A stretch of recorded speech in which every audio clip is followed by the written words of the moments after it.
Master Your Emotions English Audiobook Part 4. How to Use Your Emotions to Grow. I suggest to you that every situations, every moment provides the opportunity for self-growth and development of your character. Reality keeps bringing us circumstances sometimes. I picture them as waves breaking on the shore and we have the chance to keep merging with that reality to fit ourselves to it, to divide to dive into these waves. David K. Reynolds, author of Constructive Livings, we have seen that what emotions are, how they are formed, and how you can reprogram your mind to experience more positive emotions. Now let's see how you can use your emotions as a tool for personal growth. Most people underestimate how useful emotions can be. They never truly realize they can use their emotions to grow. Think of it is this way. Your emotions send you a message. They tell you that your current interpretations of reality is biased. The problem is never reality, but the way you interpret. Never forget you have the power to find meaning and joy even in the worst situations. For instance, Alice Summer had every reason in the world to feel hopeless. She was imprisoned in concentrations and camp during WWII and I didn't know how long she had left to live. She's nevertheless found joy as she recalls. I was always laughing. We were lying on the floor with my son and he was me laughing. And how can a child not laugh when the mother laughs? Alice Sommer. Nick Vujicic believed he would never be happy. After all, he was born with no arms or no lungs. Sorry, or legs, as he said in the one of the lecture he gave at a school. What kind of husband am I gonna be if you can't even hold my wife's hand? Nick Vujicic. Under these circumstances, nobody would have blamed him if he had remained bitter all his life. However, overcame in these life challenges, and today, in addition to being successful motivational speaker, he is happy husband and father of two. These two examples show us we can overcome even the most challenging situations. They show us negative emotions doesn't last forever. Challenging times in our life are often the events that allow us to grow as human beings. Even complete nervous breakdown can serve as a wake up call for people. In this section, you will learn how emotions work and how you can use them to grow while simultaneously reducing the emotional suffering they create.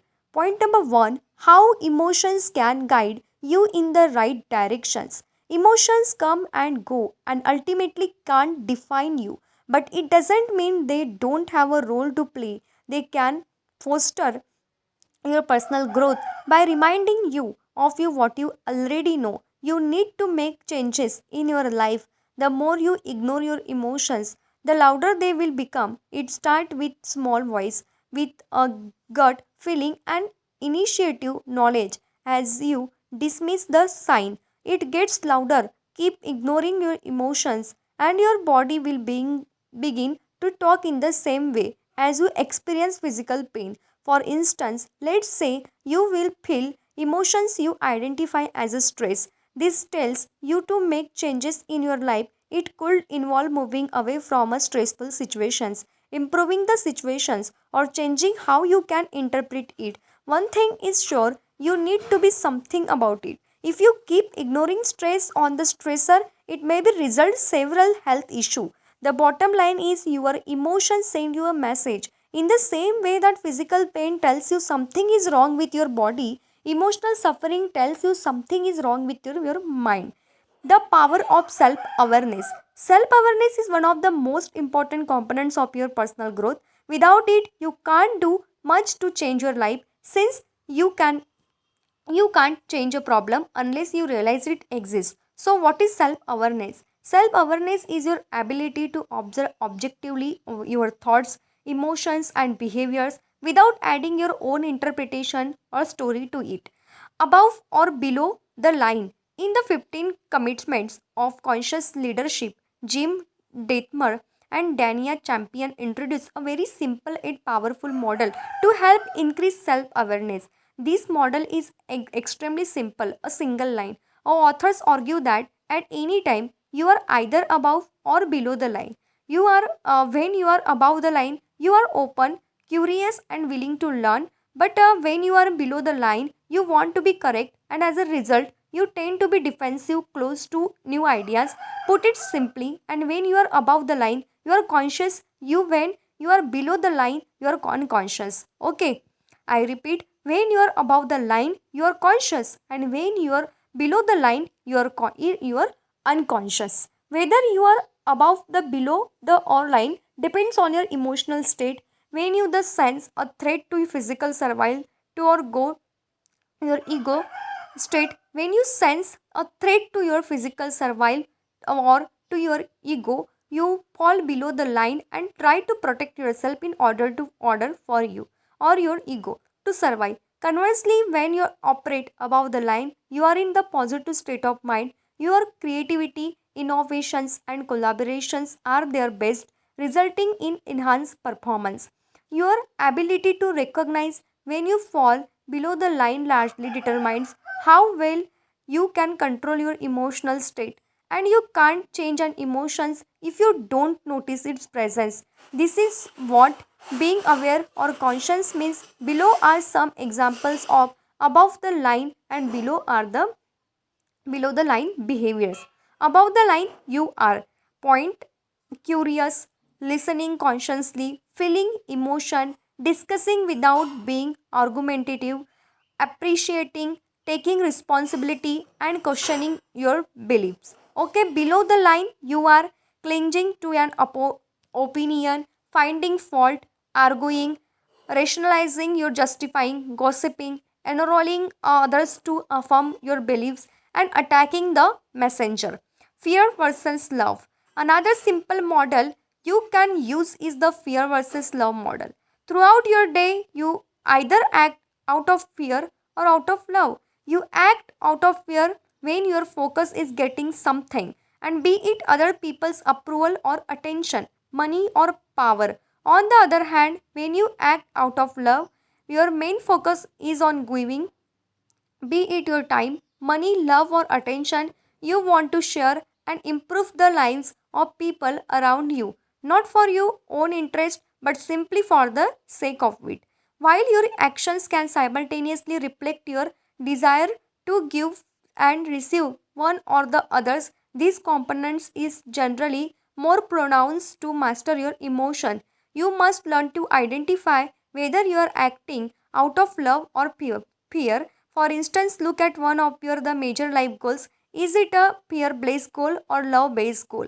Are you trying to give and contribute the world? Are you trying to take from it? For instance, let's say you want to become an actor. Some of the reasons for that could be the following: making money, being famous, proving to your proving to your parents and friends you are good enough, entertaining people, expressing yourself. The first three examples are usual fear-based behavior. Okay, and a fear-based behavior, you want to feel void within yourself and demonstrated how good you are. The final two examples are love-based behaviors that stress to desire and express your gift to the world. As we discuss in the greater depth how different emotions work, keep in mind these two models: above, below the line, and fear based versus love based actions. Note that throughout your day, by you often alternate between love based behaviors, the fear based behaviors. For instance, you may be absorbed by tasks that help people and make you feel complete. In this moment, you don't need anything. 5 minutes later, you may imagine how proud your father will be once you finally earn promotion. In this moment, you are no longer feeling complete. Instead, you are trying to get something. In these situations, your father's approval. Start noticing and the underlying motivations behind your actions. As you do so, you will begin to realize that you spend considerable amount of time trying to learn trying to earn others people approval, and whether they be your colleague, your boss, and your parents, your partner. Notice this and ask yourself what you can do to move from wanting to get and wanting to give. Okay, and now with these two models in mind, let's see how you can bring more awareness to the emotions your experience in your day to day life. Okay, recording your emotions. The first step to improve the way you feel is to become more aware of your emotions you experience on a regular basis. Before you can generate more positive emotions, you must first determine your starting point. To shed a light on the emotions you are experiencing in your daily life, I invite you to record your emotions for an entire week. Use a notebook or the downloadable worksheet to do so. Spend a couple of minutes and each day record how you feel and rate yourself on a scale 1 to 2, 1 to 10, and being the first being the worst you can feel and 10 being the best you can feel. Okay, and at the end of the week, give yourself an overall score and answering the following questions. What negative emotion did you experience? What caused these emotions? What are the hard facts? Did you have specific thought that lead you to feel the way? Did external events trigger these negative emotions? Did you lack of sleep? Did you become ill? Were you an accident? You in an accident? What really happened, not in your mind but in the physical world? What was your interpretations of the facts? What would you need to be believed to feel that way? Are you belief accurate? Could you have felt better and interpreting thoughts or events differently? How did you return your the natural neutral state? What happened exactly? Did you change your thoughts and did you take actions on these things and you were avoiding doing? Did this just happen naturally? What could have done to avoid the reduce these negative emotions? Concrete example. Let's say you record your emotions for a week and notice that you were mildly depressed for a couple of days. Here is what it could look like. What caused these emotions? I was asked to do tasks at work and felt unable in a incompetent to complete it. What really happened? I was asked to complete a task and I did it. What was your interpretations of the facts? I felt like I was incompetent and everybody in this office but me could do task. I felt as though I should have been able to do the task well.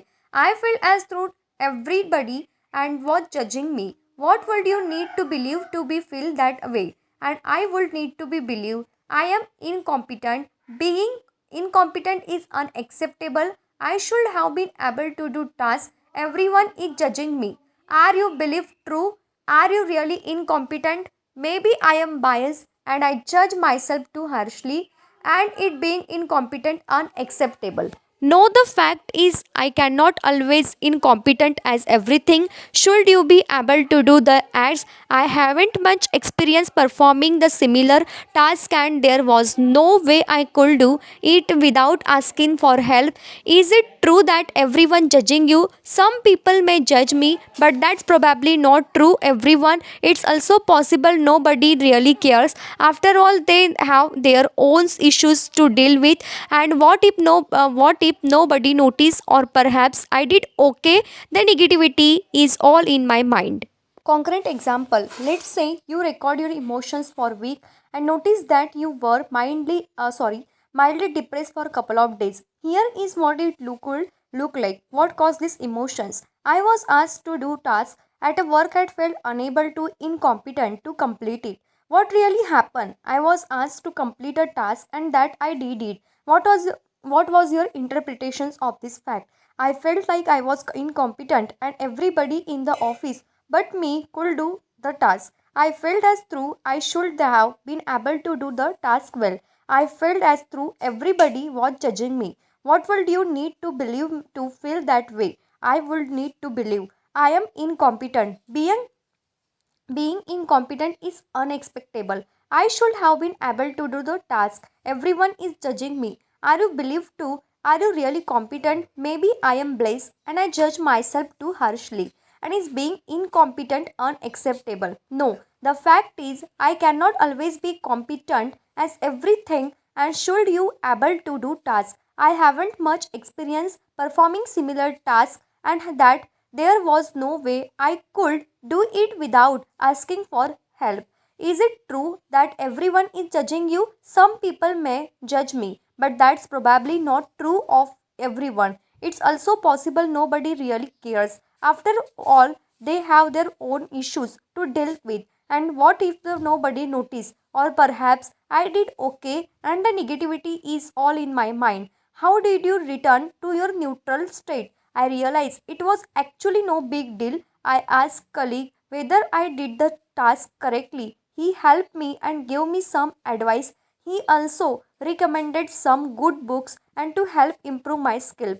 What could you have done differently to avoid or reduce these negative emotions? I could have asked someone to help me instead of trying to do everything on my own. As you go through this process, you will notice that causes you to experience negative emotions. You will be able to identify self-deflating, self-debating behaviors and overcome them using daily conditioning and affirmations. Additional tips: remember to write down how you feel each day using a dedicated general. This will help you detach yourself from your emotions as you realize ups and downs are normal part of your living. Action step: record your emotions using the workbook. Sections for how to use your emotions to record your emotions. Okay, next part in next video. We'll continue.